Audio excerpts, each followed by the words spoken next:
जैसलमेर में आगामी desert festival से पहले लिविंग फोर्ट सोनार दुर्ग में सांस्कृतिक पखवाड़े की शुरुआत की गई है। इसके तहत 27 जनवरी तक यहां विभिन्न सांस्कृतिक कार्यक्रमों का आयोजन किया जा रहा है। इस आयोजन को डेजर्ट फेस्टिवल की तैयारी के रूप में देखा जा रहा है। इस पखवाड़े में क्या कुछ खास आयोजन हो रहे हैं, इन सब पर बातचीत करने के लिए हमारे साथ जैसलमेर से जुड़ रहे हैं हमारे संवाददाता श्रीकांत व्यास। श्रीकांत, सबसे पहले तो जिस तरीके से ये जो एक आयोजन किया जा रहा है, जब भी कभी जैसलमेर की बात आती है तो सबसे पहले वहाँ की धोरे और सोनार दुर्ग की चर्चा होती है, और ऐसे में सोनार किले में जब इस तरह के पखवाड़े का आयोजन किया जाए तो क्या कहेंगे आप? देखिए, मरु महोत्सव को लेकर जैसलमेर अभी से राजस्थान के विभिन्न रंगों से रंगा नजर आ रहा है, और इसी बीच देश नहीं विदेश भर से आने वाले पर्यटक भी इसको लेकर काफी ज्यादा उत्साहित नजर आ रहे हैं।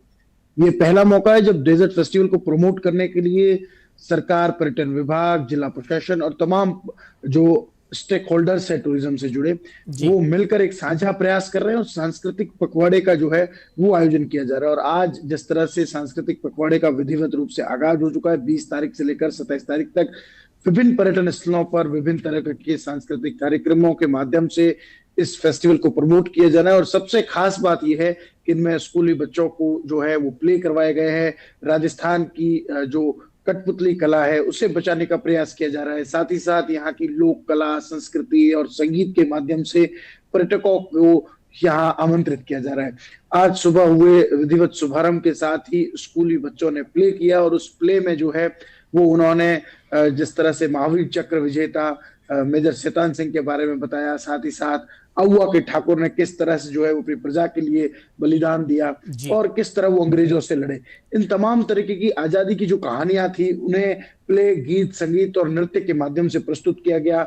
और सोनार दुर्ग की सुनहरी आभा के आगे जो सुबह पर्यटकों पहुंचे, और 11 बजे ये कार्यक्रम अब 7 दिन तक अलग अलग गतिविधियां वहां पर होगी। वहीं शाम 4 बजे जो कि सबसे ज्यादा हॉट स्पॉट रहता है पर्यटकों के लिए, पटवा हवेली, वहां पर कठपुतली कला का एक शानदार और अद्भुत नजारा देखने को मिला। तो वहीं शाम होते होते रेगिस्तान में नकलिस्तान का एहसास करवाता गढ़ीसर सरोवर आकर्षण का केंद्र रहा, जहां पर लोक गीत और संगीत की धुनों पर पर्यटक जो है वो थिरकते हुए नजर आए। तो हम कह सकते हैं कि ओवरऑल राजस्थान के सभी रंग अब जैसलमेर के 47वें डेजर्ट फेस्टिवल में देखने वाले हैं, और उसी का एक साझा जो है प्रयास लोगों को आमंत्रित करने का, एक जो है वो सांस्कृतिक माहौल जो है वो देखने को मिल रहा है, जो कि 20 तारीख से शुरू और लगातार जो है वो 27 तारीख तक जारी रहेगा। तो हम कह सकते हैं कि जिस तरह से इस थार महोत्सव की थीम है बीट्स ऑफ द थार, वो अपने आप में अब जो है वो सार्थक से बिल्कुल। तो जिस तरीके से जो जैसलमेर में इस तरीके के जो आयोजन होते हैं तो वहाँ की लोक कला और संस्कृति से